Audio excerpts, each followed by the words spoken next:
Hello, everybody. This is Chris Wilmot and my partner Sean King, and this is the Pulling Around Show. Today we're here with Buffalo, Jason Hunt. Jason, thanks for joining us, bud. Absolutely. Thanks for having me on. Hey, Jason. Hey, Sean, long time no see, buddy. Man, this is going to be a fun one. I don't know what you're going to say, but there's no filter on this channel, so that's good for you. No, And, this is not made for kids. If you've watched any of these before, Jason, Chris has some real formal questions, and then I just chime in and ask the random ones. Yeah, absolutely. Hey, let's just talk about everything because this is a good time to do it, right? Especially with what's going on in the pool world, right? And all this Fargo stuff and everything that we've come up in, Chris. Sean, I don't know what your story is, Chris. But I'm every one of us that's been a good player that's come up in any city, we probably have a very similar story. I mean, whether our circumstances are the same, those can be different, but the outcomes, if you got to be a top player, are probably pretty much the same. You're dead in the water. Right. And you either have to move or travel, or you're forced out of your community. And so I don't know your story, Sean, but I know that through meeting you and playing each other and speaking, and I know you've got the same mindset as me. Before, when you were doing that TSPN, you were calling me to try, and I have my own thing that I created. You're trying to get me to do yours, and I was trying to get you to come on board with mine at the same time. And we have we both want to help pool, really, which is one of the biggest things. We've always had that mindset, and not a lot of top players have. A lot of top players, they don't give two shits about nobody but themselves, right? And people like us have always tried to do things and create things to actually help the sport of pool, because within helping the sport of pool, we're able to help ourselves being at the pinnacles of these triangles in our cities. Right. Yep. Well, one thing for sure is you've always wanted pool players to make more money. Yes. And we share that. Number one. Yeah. And there's no reason for it not to be. Right? And that's one of the things that in the Buffalo's Progressive Pool League, the tournament league that I've created, that's the main goal, is on a daily basis, somebody's going to win 1,000. On a daily basis, somebody's going to win 500 for second. On a daily basis, somebody's going to win 250 for third and fourth. So every day we got a tournament. Somebody's winning a fucking 1,000. Somebody's winning 500, 250, 250. And since I split the brackets, 2 of those players are going to be low players. 2 of those players are going to be high players. Sign me up. When do we play?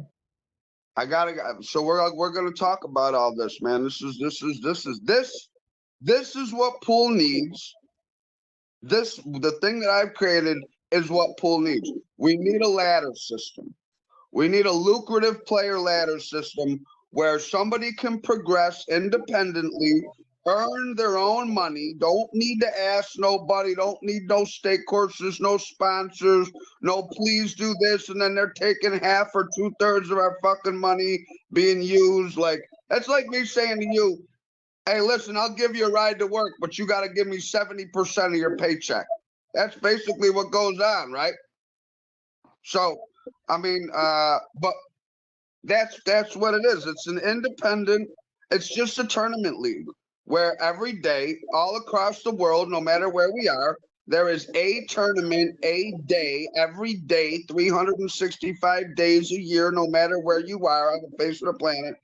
Oh, where's the Buffalo's Progressive Pool League tournament? Oh, it's at Fred's on Monday, Billy Bob's on Tuesday, Katie's Billiards on Wednesday, Thursday, Friday. I go to Florida. Where is it? Oh, it's here. I go to San Diego. Where is it? Oh, it's here. And now, as we progress through the ladder, at the top of the ladder, once you win, so every 6 tournaments you win, you move up. But everybody plays even except for the finals. But in the end, The guy that's at the top of the at the AAA level, once he wins 6 times, the tournament league puts him into a fucking pro event. So you get a free ride into a pro event, and if you choose not to take the $5,000 package to go play in a pro event, you get half in cash. So that's $2,500.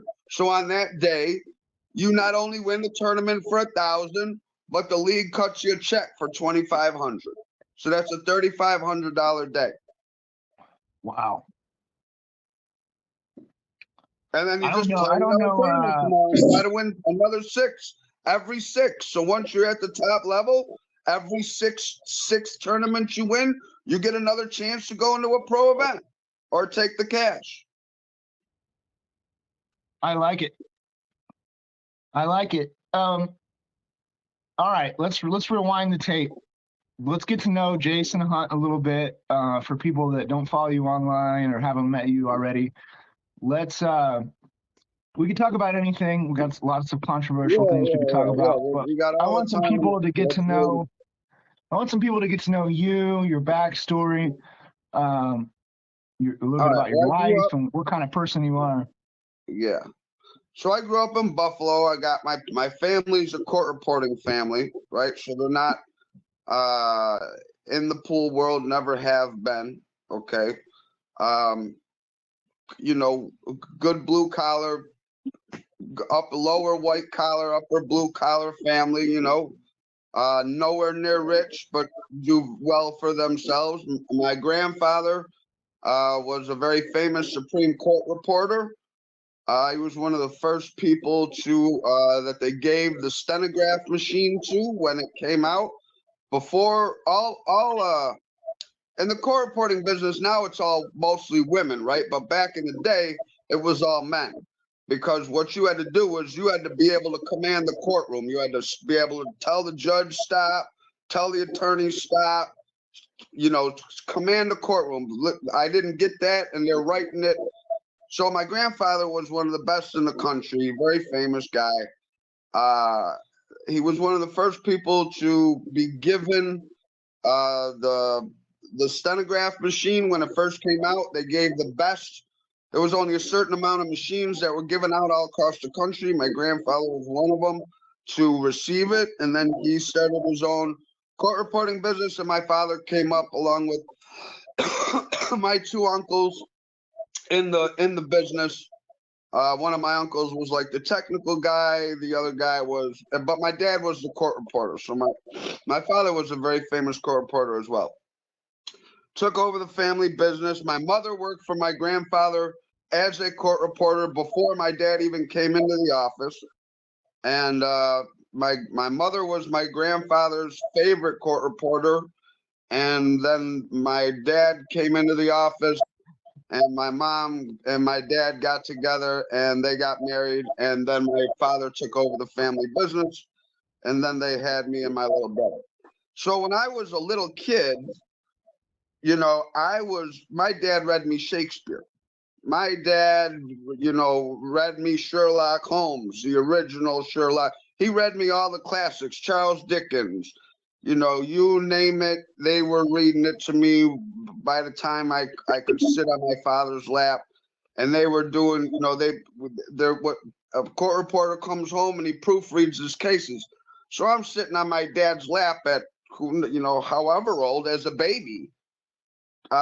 You know, they're reading medical cases and stuff to me. So I had you know, I learned very young to read, write, all those things. And so I had a very good home formal education. And then when I went to school, I was probably too smart for my own good, right? So I was always in trouble for talking back and all this stuff. So, I mean, I was like the kid that was always in detention, but really didn't do nothing wrong, but had a smart mouth type of deal. You know, funny that, being me nowadays, right? You'd never think. But the other thing was I was a skater, right? So I played sports, but I was small and skinny. And I played like little league football. I was a free safety. And one time I got hit by one of them fucking huge black dudes that look like they're 28 and they're 14, 13 years old. And it almost killed me. And I was like, fuck this. You know, I ain't doing this shit no more. And, but I've always been a skater, right? And I always had a gift in art. So I was drawing at an extremely young age. If you look at some of the pictures and things that, you know, from when I was 12 and 13 years old, drawing comic books and dinosaurs and things. And like, I could look at something and I could draw it exactly the way that it looked. I wasn't somebody that could really draw things out of my head, but if I looked at something, I could draw it picture perfect. So I had these talents when I was younger, and since my family was always working, I was always out playing sports. And and I got into skateboarding at a very young age because the kids down the street that were older than me, they were like, probably at the time they were 16 and I was like 8, or they were 15 and I was like 7, and or even younger. I saw them skateboarding. So I begged my family to get me a skateboard, and who knows how old I was. Maybe I was 5, 6, 7 years old. And I started skating with these kids that were way older than me. And I got just as good as they were, super fast. And, you know, my parents, like, I remember being grounded for 18, 19, 20-year-old kids with tattoos looking like a bunch of fucking dirtballs coming to my knocking on my door.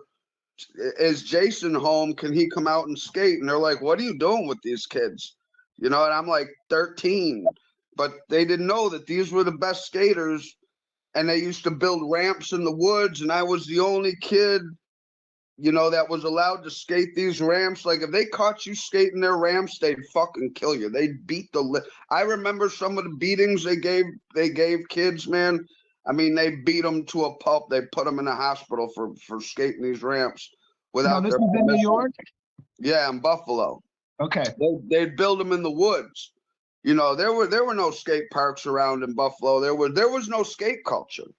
Okay, I mean, remember, we're in it's cold, right? This ain't no skate culture community, and it's not New York City, which is a skate culture. So the skate culture was like California, and then it was New York City type deal, right? So California is where it originated, and then New York City kind of comes after that. But I don't know none of that stuff. All I know is these two kids down the street that were brothers were really, really good, and I got to be really, really good. And they started bringing me around to these ramps that they built in these woods. You had to go find these fucking ramps, bro. They were in the middle of fucking nowhere, right? So we had to go hiking, and there was markers for the trails that nobody would know, like secret shit. But I was the youngest. Ain't nobody that was skating that ramp that was 11, right? I was like 10, 11 skating these ramps, right? And so it was cool. Yeah, for me, I was special. So that was like that was me on a daily basis with skating. Now, my grandfather had a pool table, Gold Crown 2 or 1, with you know, with the ashtrays in the corners, and he had the Brunswick, Willie Moscone cue, Willie Hoppy cue, and they all played straight pool. And so when we would go over to my grandfather's house, the men would be downstairs smoking and drinking and playing pool, and the wives would be upstairs making the little fruit and cheese and crackers thing, and they'd be playing gin. The women would play gin upstairs, and they'd come down with the little plates, and they'd serve the men downstairs drinking scotch and smoking cigarettes and playing pool. So I'd sit at the top of the stairs, and I'd watch them play pool, and then eventually I begged enough where I was able to come down, and they taught me how to play straight pool, right? And that's all I knew. And as soon as I started playing, I fell in love with playing pool. And if you put any little kid in front of a pool table, I mean, it's like an instant babysitter there, because it's, you got colors and motion and things disappearing and noises being made and things bouncing all over the place. I mean, it's like ultimate stimulation. So I started learning how to play straight pool.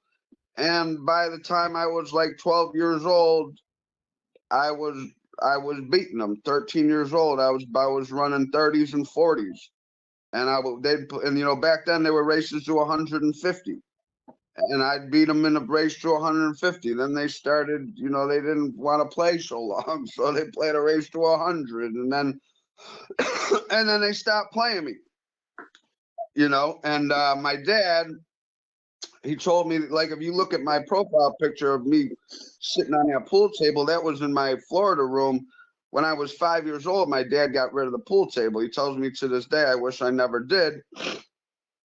But what he did was he also bought me one of those little, and it had real pool balls and real not real pool felt, but it was felt like one of them plastic pool tables. And so I was with them plastic cues, and I'm running out with a plastic cue, no chalk. I'm drawing a ball. So I got to be really good doing really difficult stuff at a young age, and that kind of I kind of likened it to playing to skating, because like skating is real technical. It takes a lot of skill to learn. You got to practice it over and over and over again. And there's all these different tricks. And in pool, there's all these different strokes. And that's what a lot of people don't realize. There's a million different strokes in pool. To really get to a high level, you need to know how to go through that cue ball on a lot of different waves, right? It's not just going straight through. Like some draw strokes require you to go in and out of the ball and come on top of the ball for a power follow with spin, and to be able to adjust for the squirt. And there's always these dynamics, these really intricate dynamics to high level pool. Now, to be an average player, you don't got to know none of that shit, right? All you got to do is know how to shoot the ball. What I do? Okay. All you got to do is know how to shoot the ball straight, and you can run a couple balls, and you might luck out and be able to run a rack or two. But high-level pool is running packages.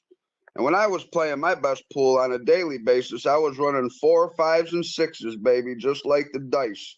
It was tough to beat me when I was playing my best run. And this is on a 9-footer back when I was coming up in Buffalo, because all the tournaments were on 9-footers. They were single elimination, and they were long races.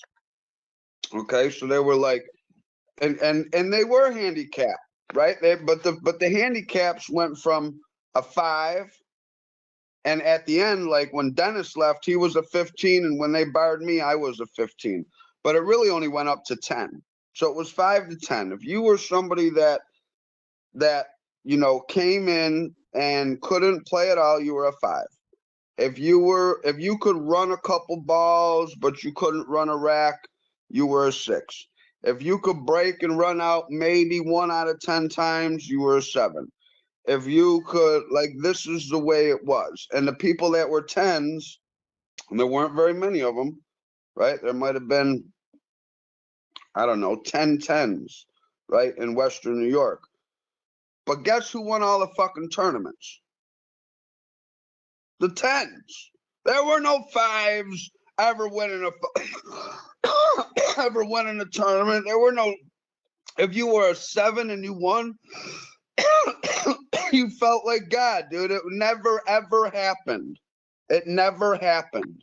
We all wanted to be a 10 because the 10s were winning all the money, and we all looked up to the 10s. So somewhere along the line, this whole pool world went from trying to be the best and having a handicap just to take the slight edge off. because nobody, and I'm talking about, we had 4 or 5 tournaments a week when I first started going. I was 13 years old. They made me a 7. I got 3rd place. First tournament I ever played in my life. And I never, ever heard, ever, somebody say, oh, Dennis is playing. Oh, Fred's playing. Oh, Mike Najak. Oh, Crazy Frank. Oh, this guy's playing. I'm not playing. Never in life did that. You know what they said? I'm going to beat you today. Frank, it's me and you today, baby. I'm coming for you. And that's what we saw, and that's how I came up, man. You know what I mean? Mm-hmm. Now, there were some tournaments that were even races.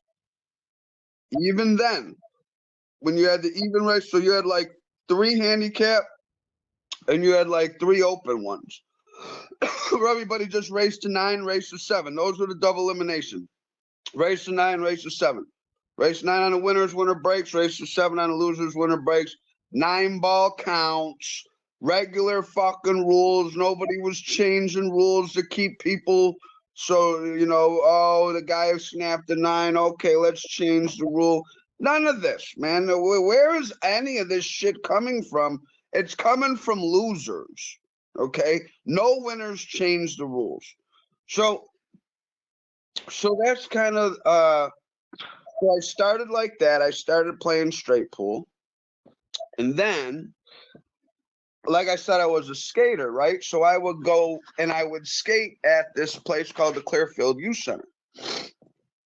And the Clearfield Youth Center would have these speed bumps in front of in the parking lot. So I go and I'd skate the speed bumps. And I'd skate the and this is before aggressive rollerblading. This is rollerblades hadn't even come out yet. So this is skateboard. So I would go and I would search out, you know, the biggest curbs, like the biggest curbs on the side that had like little launch ramps. And I'd build my own ramps. Once I saw these guys building these half pipes, I started building my own ramps and stuff like this.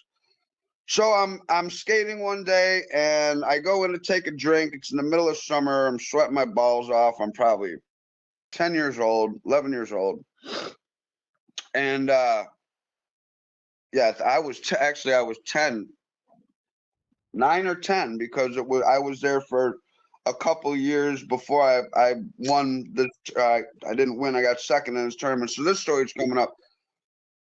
So I go in to get a drink.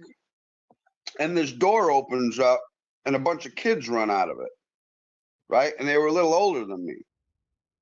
So I'm like, where the fuck did these kids come from, right? Like I only know that there's a hockey rink inside and there's the soccer fields out back and the baseball diamonds. And then all of a sudden there's like this magic door that just opens up that I've never seen before while I'm getting a drink, and these little kids scuffle out of it. And I go inside. And I said, what is that door? Like, with a magic door in the wall. It was painted the same color as the brick. It was weird, buddy. I never noticed it. They're like, that's the youth center. I'm like, what's a youth center? They're like, well, that's like, you know, they got games and pottery, and they got air hockey, and they got the computer game. This was before Nintendo was even out, or maybe Nintendo had just came out. Because I don't remember if like they got Nintendo or if they had Nintendo. Right? And I was like, well, how do I go in there? Right? Because those kids look like they were having a lot of fun. I'm over here dying. You know what I mean? I'm going to have a heart attack from the heat. Like, how do I get in there? And they're like, well, your parents got to come and get you a card. It's like, it's a separate card. So I go home, right then, I'm like, fuck this shit. I'm going to get me a card. So I skate home, tell my parents. They're like, well, if you stop getting in trouble, you know, we'll get you a card. And it might have took me a month or two to get a card. So I get a card and I go in there, and there's these 2 pool tables, right? And there's the computer room, and there's an air hockey table, and there's a game called Foursquare with a big rubber ball, and there's 4 squares, and you got to hit the ball into one person's square, and they got to have it bounce in the square once and before they can hit it out. And there are all these games, pottery. They'd take you out back and they'd go play soccer. But they had these pool tables, man. And, from me playing straight pool, I loved it because once I started playing straight pool, I could stay in that basement. I think if there was ever a time in my life that I practiced, that's when it was, when I was like 7, 8, 9, 10 years old, just in my grandfather's basement, playing until they yelled at me to get the fuck out of the basement and go to bed, or you got to go home, or I would just hit a million balls. That's all I did. I didn't, I was happy doing that. But because it was straight pool, right? So, I mean, straight pool, you can play by yourself and you just shoot the balls till you run them out and rack them up and break them and run them out. And so I could do that forever back then. And if you ask any great player, they all have a straight pool base. Like, a straight pool base is the most important base that you could have. So now, obviously, I don't know nothing about pool. I don't know nothing about the pool world. I just know I love to fucking play straight pool. And I love beating my dad and my grandfather. Right? It was, I'm 10, 11 years old beating them. So, however old I was. Young, real young. So I go into this thing. Finally I get the card. I go in there, and how do you get on the table? Everything's got a list, so you go sign up. So I signed up, and it's my turn to play. And I don't have a queue. They're all just house queues and old bar queues and stuff. And the kid breaks, and he shoots a couple balls, and it's my turn, and I shoot a ball, and he says, "Hey, I'm Stripes." And I said, "What do you mean you're Stripes?" He says, "I'm Stripes. I made a stripe on the break." I said, "What are you talking about?"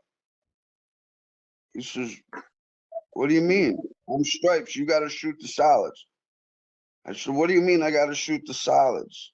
I said, "I got to shoot them all and leave the last." They're like, "No, what are you talking about?" Now, they never know about straight pool. I ain't never heard about 8-ball. Right? So I'm like, "Well, how do you play?" They're like, "Well, I'm Stripes. You're solids. You just got to shoot the solids and then the 8 last." I'm like, "You mean you don't have to run all the balls?" They're like, "No." I'm like, "Yo, this is the easiest shit ever. Motherfucker, I was torturing everybody.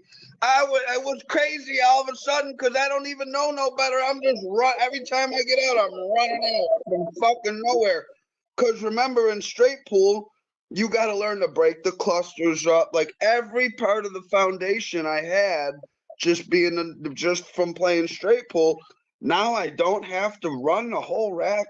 All I got to do is run half these fucking balls. I mean, I'm staying on the table all day, every day. And then on a Friday night, they'd have these tournaments. So this is my first time ever playing in a tournament. So on Friday nights is tournament night, and you get these things called a power card.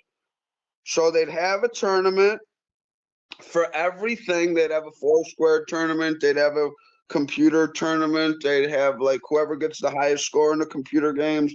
They'd have the air hockey tournament. And I'd play in them pool tournament. Never lost a fucking tournament.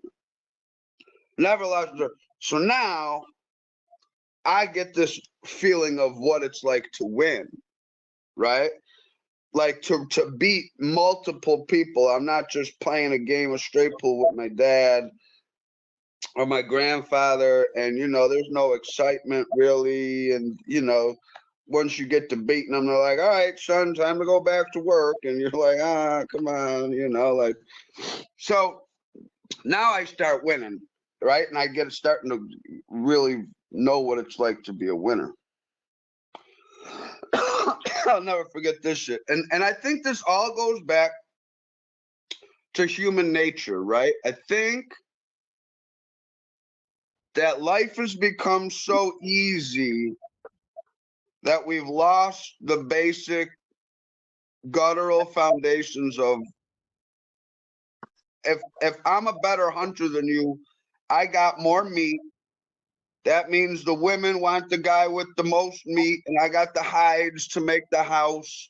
And my hut's gonna be bigger than yours because I killed more buffalo and more of this and more mastodon, and I got all the fucking meat. And if you want to eat and you want to sleep on a nice bearskin rug, you come over to my house, right?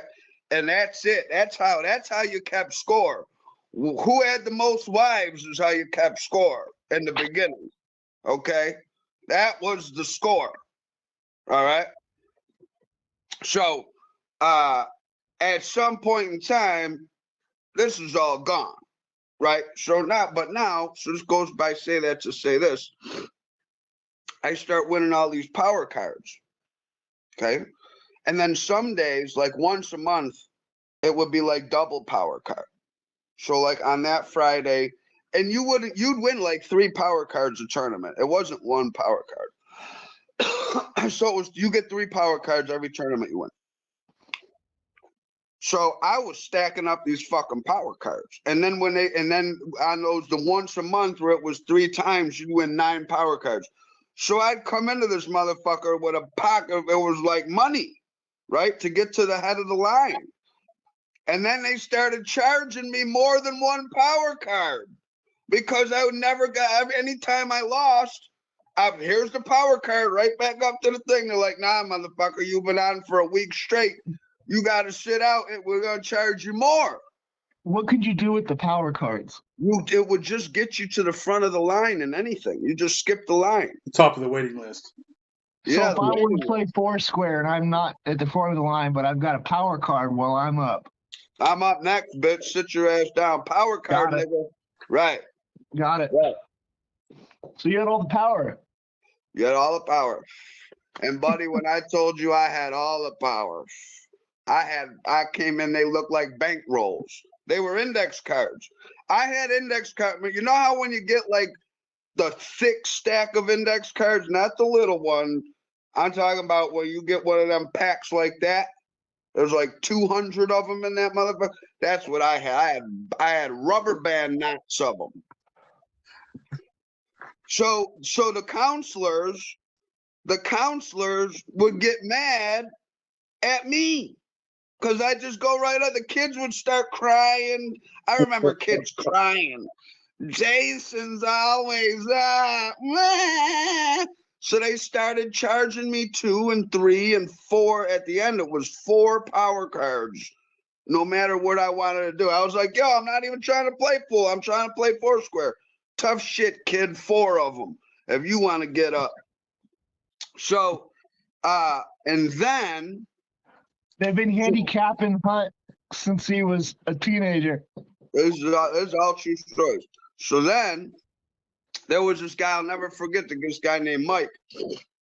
He was a counselor. I think his name was Mike Braun or Mike like Bruin or Braun or something. And he was really good at pool. And when I started playing and he noticed that I was good, he started playing me and I got to where I could beat him. So now I really got good because he was a good player. And I'm like 12 years old at this point in time. You know, this motherfucker got fired because all he did was try to come in and beat me playing pool. He wouldn't even do nothing else. You know, that shit was crazy, right? I'm like, hey, one day I came in, I'm like, where's Mike? They're like, oh, he don't work there here no more. I'm like, why? They're like, well, he was always playing pool with you. He wasn't doing his job. He would come in and just try to beat me playing pool. But before he got fired, I was 12 years old. and they had a teen night. So teen night went from so the regular kids went from like 3 o'clock or 4 o'clock to 7. Then it closed down for an hour, and from 7:30 to 9:30 or 10:30, 7:30 to 9:30, I think, on the weekdays, and Friday, Saturday, I think it went to 10 or 10:30, was teen night. And teen night, they had inter-youth center tournaments. So they had an inter-youth center air hockey tournament. They had an inter-youth center pottery competition. They had an inter-youth center. So all the youth centers from like greater Western New York area, the Clarence Youth Center, the Harlem Road Youth Center, the West Seneca Youth Center, the Depew Youth Center, they all, like, once a year, they all had like a big tournament in between them all.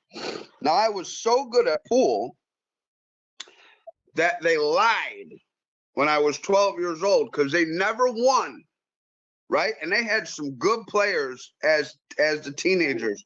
I remember Nick Fossolino. These kids would, I mean, they would come in to the youth center. It was like a pool hall at teen night. They came in with their cues. They would gamble. They'd get down, right? So this guy Mike Braun or whatever, Brain, or I forget, however you pronounce his last name, it was like Braune. That's how I think it was, or Brauwa. It was a weird. It was like Brown or Brain or something. But he lied to get me on the team. He said I was 13, but I was really 12. So they take me to this Harlem Road tournament. There's like, I don't know, 30, 40 players, all teenagers. I'm the only one that are like, shut up. Don't you ever fucking say that you're 12 years old.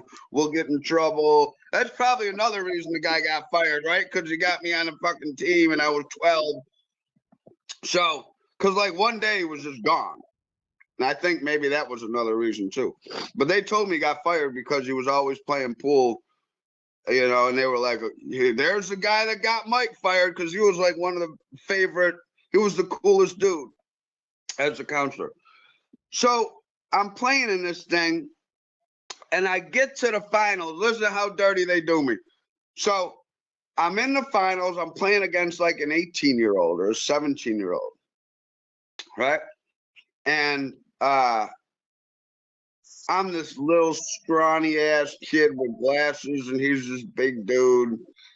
And it comes down to we're in the finals, and all the games are just one game. So back then, all the tournaments in the youth center, if you lost, you were out. So we're in the finals. I run down to the 8, and the 8-ball's got like this back cut in the side pocket, but if you hit it it was at that perfect angle. You know how if you back cut it and it's a dead scratch in the corner, and that's how it was. So, and there's no way out of it. You know, you can't draw it out. Like, the only thing you can hope to do is slow roll it or hit it a million miles an hour and hope to draw it out of the pocket. Because remember, back then it was all heavy cloth, nap cloth. There was no really slow rolling shit, right? There was no Simonis or nothing. At least not in the youth centers. They didn't give a fuck about that shit. So I go to shoot the ball, Chris and Sean, and the ball rolls off, does a banana, and misses the whole 8-ball, right? So I missed the whole ball. So look, it's like this. I'll show you. I got a pool table right here. I'll never forget this the rest of my life. So here's the 8-ball, like this. Here's the cue ball, like this, right? So it's like this little back cut, and you're dead scratch in the hole. So I shoot it. I slow roll because I'm trying to make it so it don't get here. The ball bananas out like this, almost scratches and goes like this. Now here's the ball, right? Here's the 8-ball. Here's the ball. This motherfucker's got to shoot it. You know what they tell me? Huh. They said, you didn't hit the 8-ball. Game over. You lose. Right? They cheated me, these rotten motherfuckers. So, second place in the tournament. So the tournament first place is a trophy as big as this window. Let me show you what second place looked like. Right here. This was second place. This little fucking thing was second place. I was so mad. The 18-year-olds got the thing. They're carrying them out. I got this little ass thing that says second place. I'm sick to my stomach, mad. On the way home, I'm bitching, and my dad's like, see, this is why I don't bring it anywhere. You got an anger problem. You got a temper problem. I'm like, yo. This is where it all started, guys, right here. Yeah. The first time they fucked Chris. Time they fucked This is all true. This is all 100% true. So, then, right? So now I'm 13, 14, and my dad. So we stopped playing. So my grandfather used to go. They were snowbirds, and they go to Naples, and they go to Florida for the winter time. And we weren't, sometimes we go to my grandfather's house, but a lot of times my dad would be like, we're not going to go to grandpa's house. So I wanted to play pool. Like, I was hooked, man. I was hooked on skating, hooked on pool, hooked on art. That's all I did. All I did was draw, skate, and play pool. And play basketball. I mean, I played a ton of basketball. I love basketball. And then as I got older, I played a lot of tennis. I played a lot of sports. But I didn't play on teams. I would go to the tennis court and play strangers. I would play basketball at the basketball courts. I wasn't in the teams like in school and stuff like that. Because I wanted my time. I wanted to skate and I wanted to play pool. Like that now I'm like begging my dad, let's go to grandpa's, let's go to grandpa's. Well, one day he takes me to the pool hall. Okay, so he takes me to the pool hall and I beat him playing straight pool, and the manager comes over. Well, we didn't know he was the manager at the time. And he says to my dad, he says, hey, your son's got a lot of talent. I'd like you to bring him back on Wednesday. Now, remember, this is the weekend. The only time we played pool was on the weekend when my dad was off. And I'd like you to bring him back on Wednesday. I have a pool tournament, and I'd like for him to play, see how he does, because he's obviously the guy saw something to come over to me and my dad, right? So my dad brings me to the pool tournament, and they make me a 7, and I get third. I win like $380 for third place. And then now, I can win money. And now I go buy a brand new Tony Hawk skateboard and brand new Bones wheels and brand new, I'm buying all the baseball cards I want at the corner store, because the little plaza had everything. It had the penny candy store, it had the baseball card shop, it had the skate shop, it had the haircut thing. I go there, I get all freshed up, I buy a brand new board, get a couple packs of fucking Upper Deck and Tops, go buy a $2, $3, $4 in penny candy, come out of there with a sack like this of fucking, you know what I mean? All the dots and the Sour Patch Kids and the gummies and shit. I mean, then it was on. So, but here was the thing, right? And I'll never forget this. I would always lose to this guy in a pair of sandals. This guy he always wore shorts and sandals. And I never remember his name, but I always remember him as the guy. he looked like, remember the Tiva sandals, like the hiker sandals and stuff? He'd wear those Tivas and Birkenstocks and shit like that, and he looked like a little hippie guy, and he'd always beat me. And that became my goal. Like, my goal was to beat the guy in the sandals, because he was the one that was always stopping me. And then one day I beat him. And let me tell you something. Back then, okay, if they saw you getting better, they didn't wait for you to win. I never won at a 7. I never won at an 8. But I got moved up to an 8 before I won. My first tournament win was at an 8. But they moved me up to beat, like, the manager, the guy that ran the tournament. Oh no, you ain't no 7 no more. I don't give a fuck if you ever cashed in your life. They look at you, they watch how you progress, and they move you up according to where they feel that you are with the other players. Winning doesn't mean shit. It's how you play. Now we're into this, oh, I never won at a 3. I never won. These guys are at Birmingham playing for $500,000. Ain't never supposed to be I never won at a 3. There's only fucking 4. None of them won at a 3, you idiot. You ain't never supposed to be a 3. What does winning have to do with your skill level? It's got nothing to do with your skill level. Okay? Somewhere along the line in pool, all the losers got a hold of the pens, and they started making shit up so they weren't losers anymore. Listen, buddy, you got way better. You're an 8. You got way better. You're not a 5 no more. You're a 6. I don't care if you ever won a penny. I don't care if you never do win a fucking penny.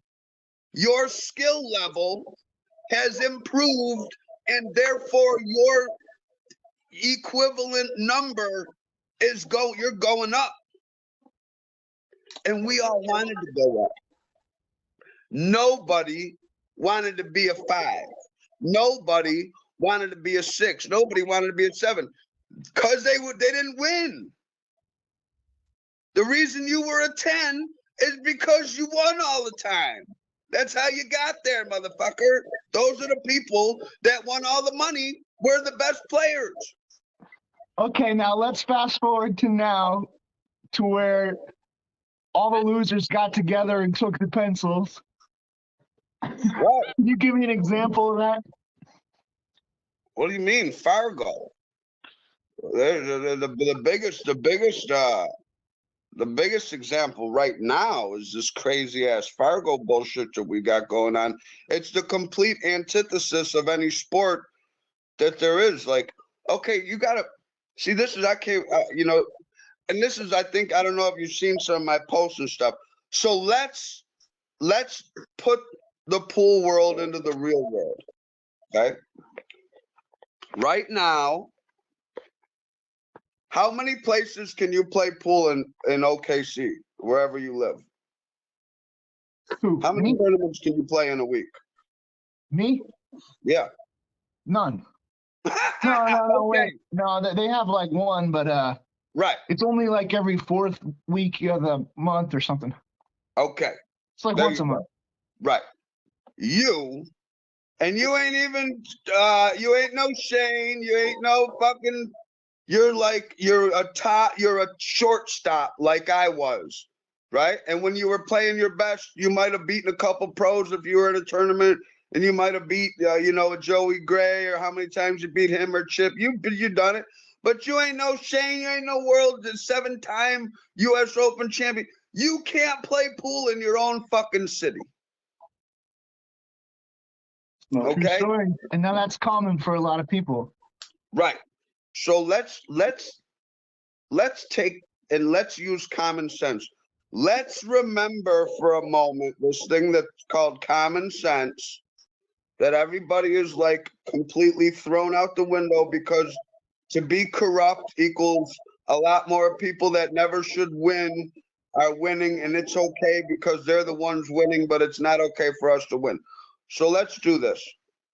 Let's try to convince a stranger to start playing our sport. And let's try to convince a stranger to play any other sport. So we'll start with any other sport. Hey, bud, you want to start playing basketball? Why would I start playing basketball? Well, if you make it to the NBA, I mean, it changes your life, right? If you get good enough, now don't think that you're going to. There's only a very few people on the face of the planet every year that make it to the NBA. You got to go through college, okay? But if you start playing now and you work hard enough, if you get drafted, it'll change your life. Well, what do you mean change my? Well, you might get a contract for $40 million, or well, now they're in the hundreds of millions, right? So whatever, all life, you, your children, your grandchildren, everybody for the rest of your life, if you invest your money correctly, you will have generational wealth, and nobody will ever have to worry about anything. Okay, that sounds pretty good. And so, how do I do that? Well, we start you at the local gym, and we get you on a team and you train, and then we start putting you into tournaments through your team, and then if you're good enough, you make the travel league and you start traveling around the country, and then if you're good enough, somebody from high school will see you and recruit you, and then as through that, somebody from college will recruit you, and then hopefully you get seen by an NBA scout and get drafted. Okay. Now let's take pool. Hey, you want to come start playing pool? Well, what's the what's the benefit I get out of it? Well, right now, if you come in, they have this thing called a handicap rating system, and the worse you are, it's easier for you to win. Okay, that's cool. Oh, you mean so? I mean, because I've never played pool before. Yeah. No, that's perfect because you're going to be winning right away. You're going to be winning. Okay, good. And then what happens when I get better? Well, we make it harder for you to win. What do you mean you make it harder for me to win? Well, we make it harder for you to win because it's not fair for the other guy. Wait, what do you mean? The better I get, the easier it should be for me to win, right? No. That's not fair. That's not fair. What's fair is the guy that's below you should be able to win too. Well, what do you mean the guy that's what? So by definition, if I get better than somebody, that means that I'm beating them more. That's how we define better, right? Well, yes and no, because that's not fair. Well, who the fuck comes up with this definition of fair? All fair means is that I can play and you can play, and whoever wins is the better guy. Well, you gotta just come on, come play. Okay, well, hold on, let me ask you a question. Now what happens if I get really good? Oh, well, you can't play anymore. What do you mean? It's not fair. What do you mean it's not fair? No, I mean you're too good. You can't if you get too good, it's not fair for everybody else. They can't win. So you mean to tell me that if I get good at this sport, I can't play no more? Yeah, that's what I'm telling you. Who in their fucking right mind is gonna come and start playing pool? Right? Yep. Does this sound like pure common sense? I mean, does any of this not make sense to anybody with some common sense? How can we create anything in a sport where the best do not have the most, the best are not winning the most, the best aren't the people that everybody else should strive to be, all in the name of fairness. That is the antithesis of fair. Fair is if I'm better, I win. Now, can I lose? Sure, I can lose. Because that's the other thing. They got this, like somehow they feel like, oh, if Sean King plays, he's going to win. What are you? There's no guarantee I'm going to win. I got to win. I got to fade all the bad luck. I got to hope the other guy don't shit no 9 balls in. I got to hope the other guy don't shit safe. I got to hope the other guy don't have the best day of his life and never miss a ball. And hope I don't have the worst day of my life and have everything go perfect for me. There's no guarantee to win, nothing. But we've worked hard. We paid our dues. We went and got our brains beaten day after day after day after day, paid attention, got back on the table, put our time in for practice the shots we missed, invested in ourselves, played in another tournament, another tournament, another tournament, another tournament. And then guess what? One day we booked a winner. And then once you book a winner, now you start feeling, oh shit, this is what it feels like to be a winner. I like this. I'm coming back tomorrow for real. Or I'm going home and practicing double time because I want to win tomorrow. And now maybe my nuts get a little bit bigger and I go in there and I say, hey, Joey Gray, let's go, baby. I got $100. We're playing $20 sets or $30 sets till I'm busted. Let's go. Come get this free 100.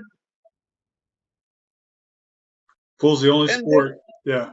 Pool's the only sport where you get better that you don't get rewarded for it. Yeah. The only sport. The only sport. Not only do you not get rewarded, you get punished. Right. Like ostracized. Not and it's listen, it's an extreme punishment. Sean, go ahead. Take your time. No, I gotta walk into the kitchen, but I can listen to you. Okay.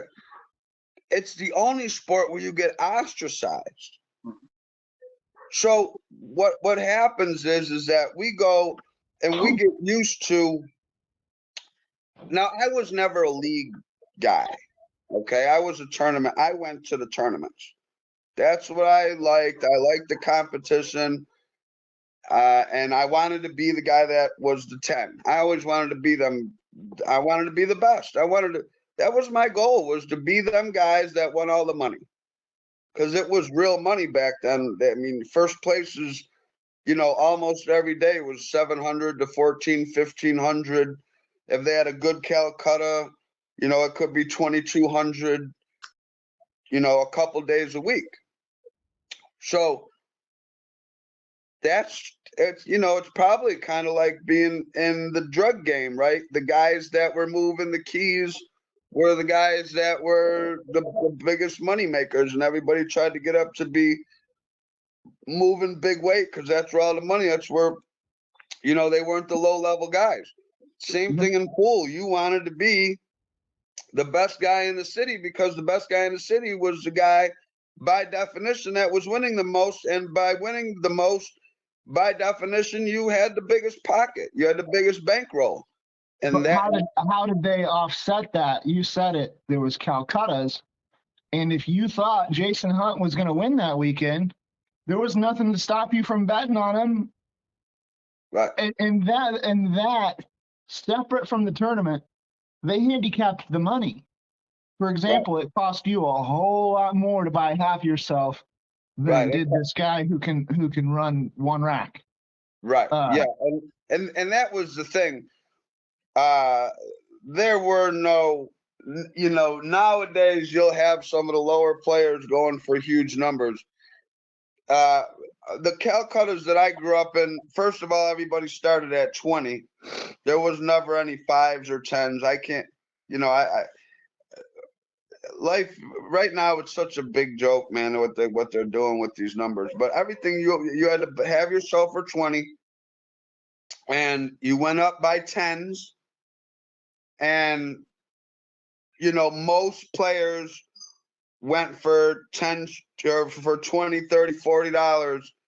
And all the guys that were 10s And then at the end, once this other guy took over, they started making 11, 12, 13, 14, 15. Like I said, when Dennis left, he was a 15. When I left, I was a 15. But nobody else was even – everybody else was still at 10, and a couple of them went up to 11. But we were giving up, you know, the most weight. But here's the thing. We were still winning the most because we got to be where we were running packages. I was running 4s, 5s, and 6s. I would win a race to 12 in three innings.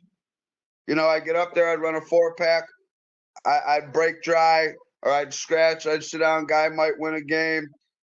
Something would happen, I get up, I break, run another 4 or 5. Now it's 9-1, 9-2. You know, and remember the bottom line was 5. So, you know, if I was going to 12, I'd beat people 12-2, 12-3. You know, very rarely, only until I started, because like I said, when a new owner came along and he started making them crazy numbers, because he was a bitch, he was a loser. Dave Colson, the guy that owned these pool rooms in the beginning, and Crazy Frank, and Ronnie Kaczynski, or whatever the fuck his last name was, Crazy Ronnie, there was Crazy Frank, Crazy Ronnie, and they were good players. They were winners, okay? And they didn't play in their own tournaments, okay? Now, later on, they did, right? Sometimes they did, but in the beginning, they owned the pool room. They were gamblers. They were running these tournaments for the players to make a bunch of money, because guess what? In hopes that the guys that won would gamble with them, okay?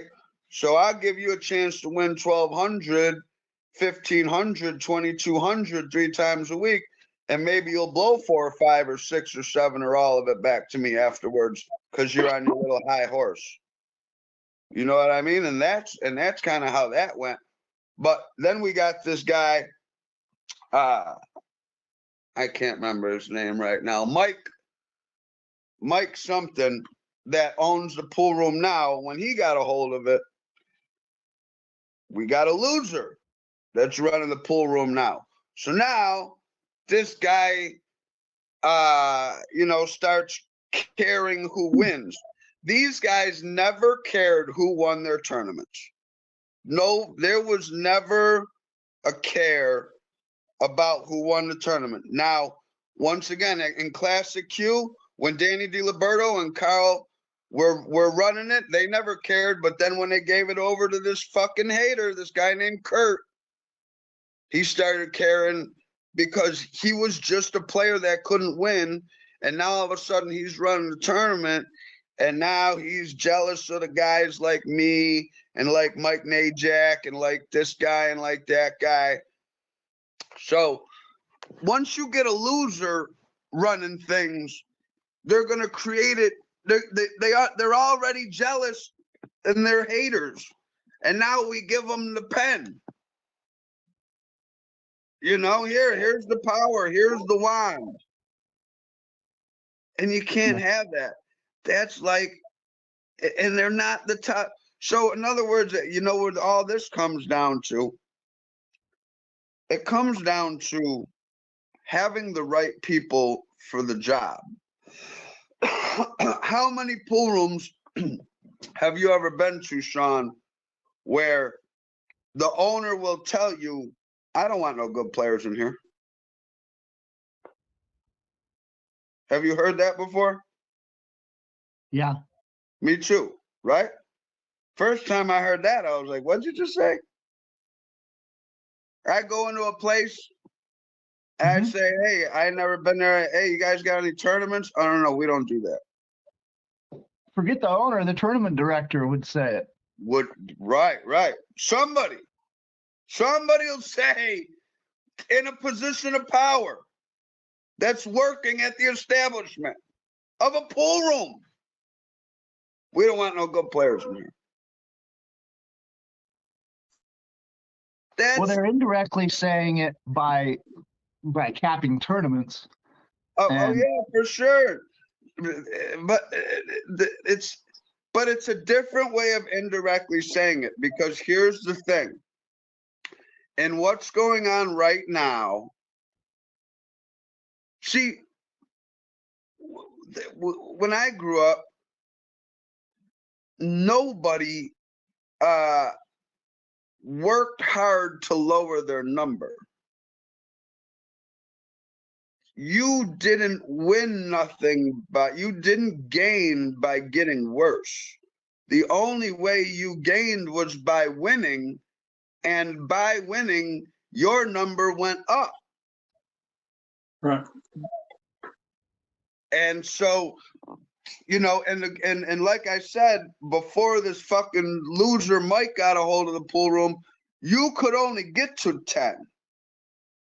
So it's kind of like in the APA where, you know, you're a 7 and a 9, but there's a whole range of 7s and 9s. Yeah. Right. And that's how it was in that at that 10 level. It was like its own little world where you could only get to a 10, and now these guys, you know, are battling it out to become the best that they could be within themselves and get the money. Yeah. You know what I mean? And very few times did a 8 or a 7 win. They might have gotten second or third, but it usually went 10, 9, 8, 9, 10, 8, 10, 10, 7, 10, 10, 8, 10, 10, 9, 10, 10, 10. Those were the number, like those were the levels that were, you know, first, second, and third was always 10, and then another number underneath it. Very few times did you see not the highest number up there being the winner, getting that money. Sure. Yeah, and we all wanted to be, that's who we wanted to be. And there were, nobody ever got barred. You never had to sit out. You know, everybody looked up to them. They were the celebrities in the pool. They were the 10s. That's what it was. Oh, you're a 10? Oh shit! I go, you're a taser. Shh, look at him. That's a 10. There's another 10. We don't even know who he is. Let's watch him. He's a 10. It was prestigious. Yep. Yep. Okay. All right. We just spent about an hour on that. Let's move to the next conversation. Well, Chris, what do you got? Let's do this Fargo thing. We'll keep going, but I want to hear some solutions. I've got 100 complaints myself, and I want to hear the solutions. The solution, the solution is Buffalo's Progressive Pool League. So this is the solution. Okay. So the solution is every day we have a pool tournament to play in. We split the brackets. So we take the low players and they all play each other even races. Okay, and everybody plays even until the final. So about 20 minutes. So this is what it is. Okay. And I don't care about if you're saying you have 100 complaints. What, you're looking at something or no? No, I've got 100 complaints about the way that Fargo is being used right now. Oh yeah, well it's weaponized. It's weaponized. So, but here's the fix. Here's the fix for pool. Okay. And being that our pool is broken at its foundation, we're never going to be able. These people think that pool is great for all. Listen, this is the lowest ceiling pool has ever had. Pool's never had a ceiling so low. Okay. So what it is it's a ladder system. It's called the Lucrative Players Ladder. That's coined by me. Everything that you hear is all me. This is what I've come up with. And I sent out emails 10 years ago to all the people that I felt to bring on board. And for whatever reason, they didn't come on board. And actually some people like Ed Ladawi tried stealing my idea, changing it into something. And he created that National Billiards League biggest joke in life where pros can buy their way in and all this. It's all this bullshit. This is what needs to happen. We need an amateur players ladder, universal ladder system that takes, another coined phrase, Joe Schmo to touring pro. We need to go back to creating professional players within each town, city, and state respectively. Every pool room should have a best player that would be their house pro. That pool room promotes and supports to become the best player that they can be. Now, this league, this tournament league that I've created, Buffalo's Progressive Pool League, gives a player like me, a guy with no support, no backer, I don't know somebody well enough to have them put me up for a ton of money. The only time that ever happened was just recently with TV Mike. We won 50,000 within 3 months, and the guy's so fucked in the head that if it ain't about him filming, we can't even go get no more money. The guy's so fucked up. So I had the perfect situation with the absolute wrong person. But once again, I needed that. Right? This gives us the ability to never need nobody. We don't need nobody. All we need to do is be able to win on a daily basis. So what it is it's a split bracket. And here are the levels: D, C, B on the low side, A, AA, AAA on the high side. That's it, 6 levels. The only way to move up is to win a tournament. Okay? So you got to win 6 times to move up 1 level. 40 players a day, 20 on the low side, 20 on the high side. This is where the numbers become very feasible. 20 players on the low side, all playing even, say a race to 4. Winner breaks. All 20 players on the high side, say a race to 5. Winner breaks to keep the time limit down. Okay. So we take the winner of the low side and we take the winner of the high side and we put them together in the finals. Now we give the low player the opportunity to play a great player with a slight handicap. Okay. So that slight handicap gives them some possibility of winning, in case you have all these clowns that act like can't nobody beat a better player, and that's how they act. I'll never beat this guy unless I play him 9-3. This crazy bullshit defeatist pussy mentality that has permeated pool and is now solidified as cancer with this Fargo thing. Okay. So every day in every city all across the world, there's a tournament that we can go and find. And if you enter the league, you pay your due. That's what makes it a league, right? You pay your membership fee. And I have all those numbers, right? And somebody just knocked at the door. Hold on.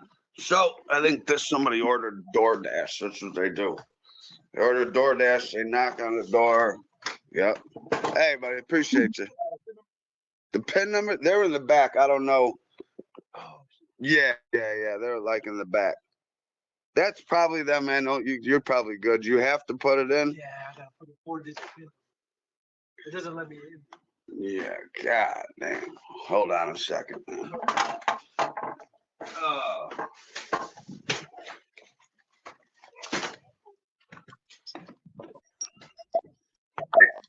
Go ahead.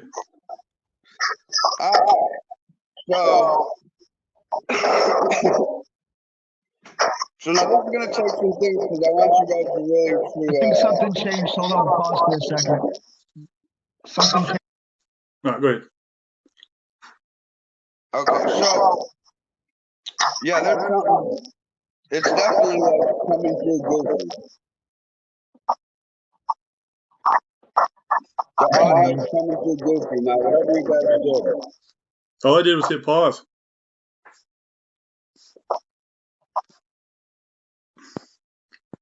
I want everyone to be able to hear you. Yeah, there's an echo. Why don't you just restart it? Just call me right back and then we should restart it. I think you're on speakerphone, Jason. Well, he's been on speakerphone the whole. I'm on speakerphone. I'm on speakerphone. It's echoing now. Just call it. Restart the thing. Okay. All right.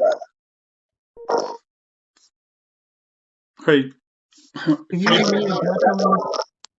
It's am I? me. It's you. Hey, Hang up and call me back.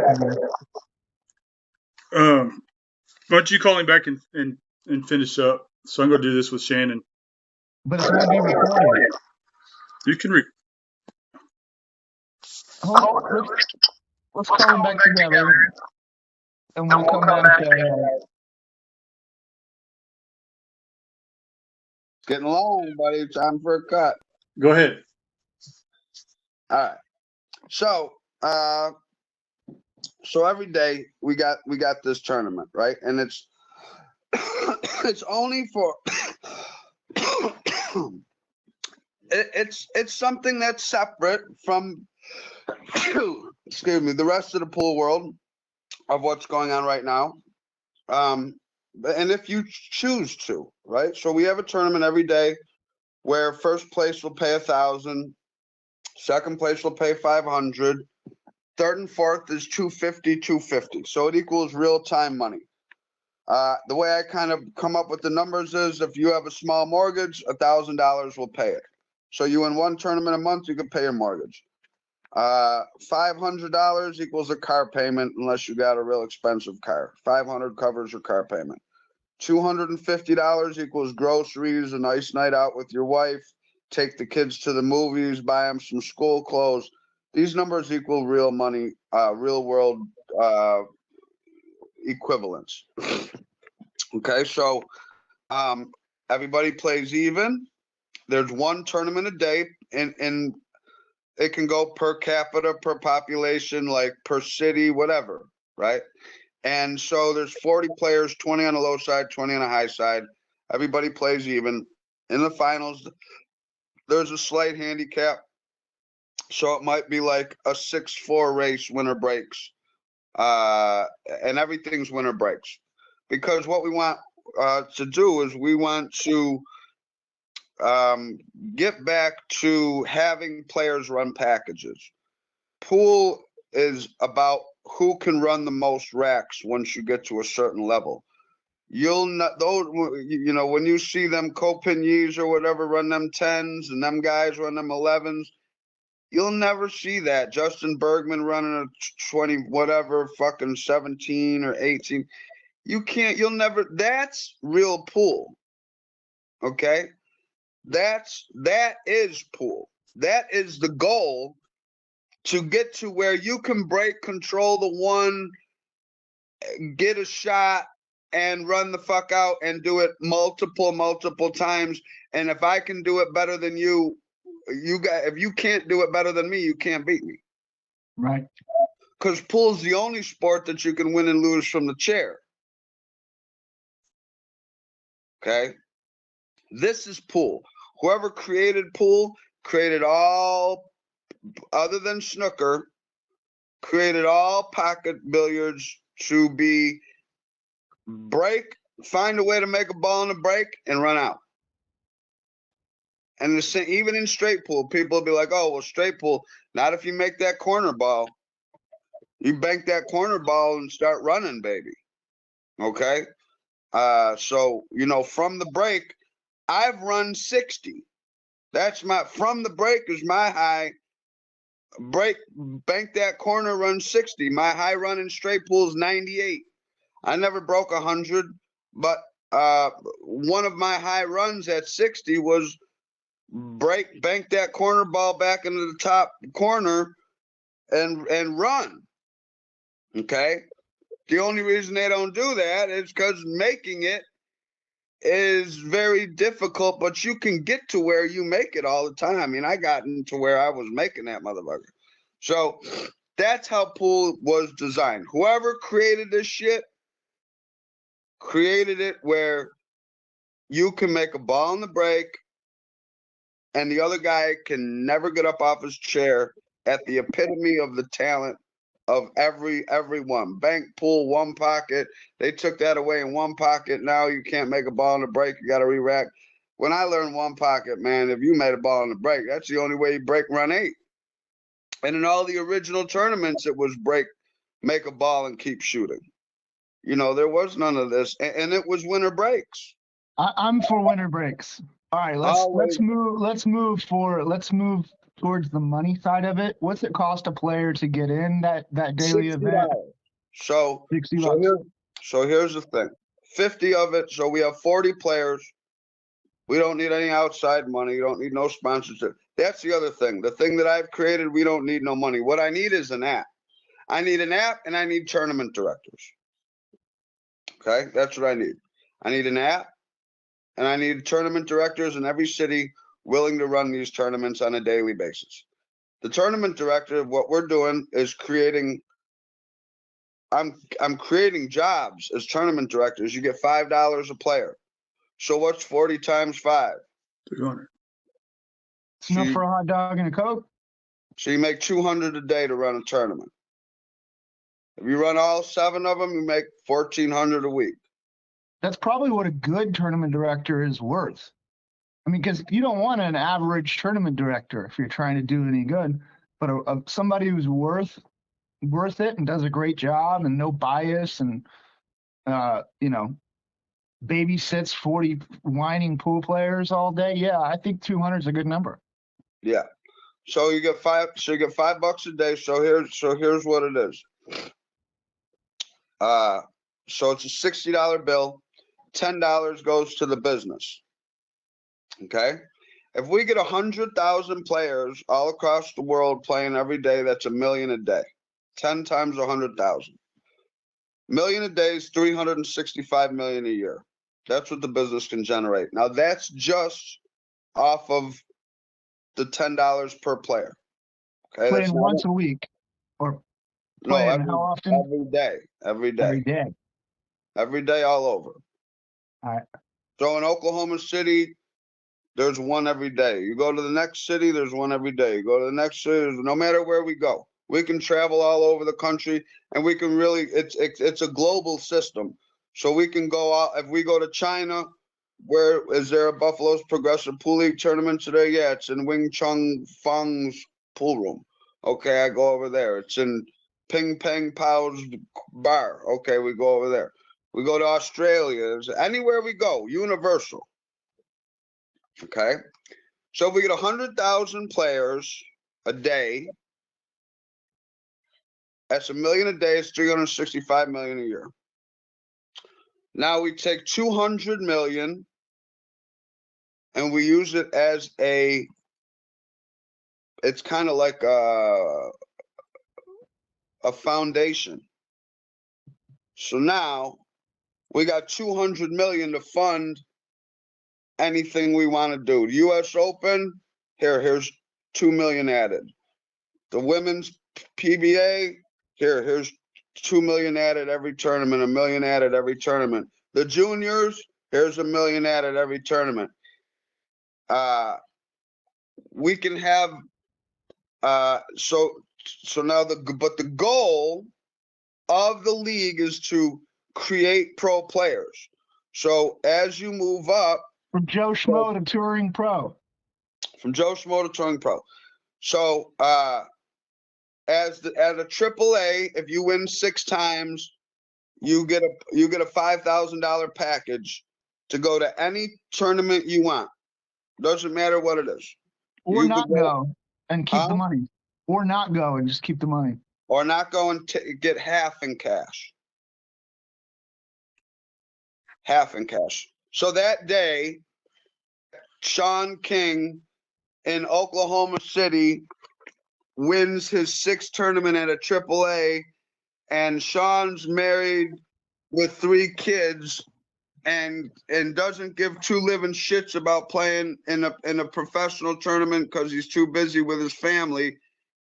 Not only does he win the 1,000, but he gets a check cut from Buffalo's Progressive Pool League for 2,500. Okay. Hey, Chris, Yeah. I know you said we're gonna have to make this a 2-parter. How much time we got? Well, we need to. Her dad's waiting on us. We got to go to the Lawton and do some Indian stuff. Okay. Do we want to pick this back up tomorrow? I'm good. I mean, I've just got to drive to Derby tomorrow night. So. Are you going to Derby? I'm free most all day tomorrow. Okay. Plus, it's supposed to be cold, so I ain't doing shit anyway. Let's do a 2-parter.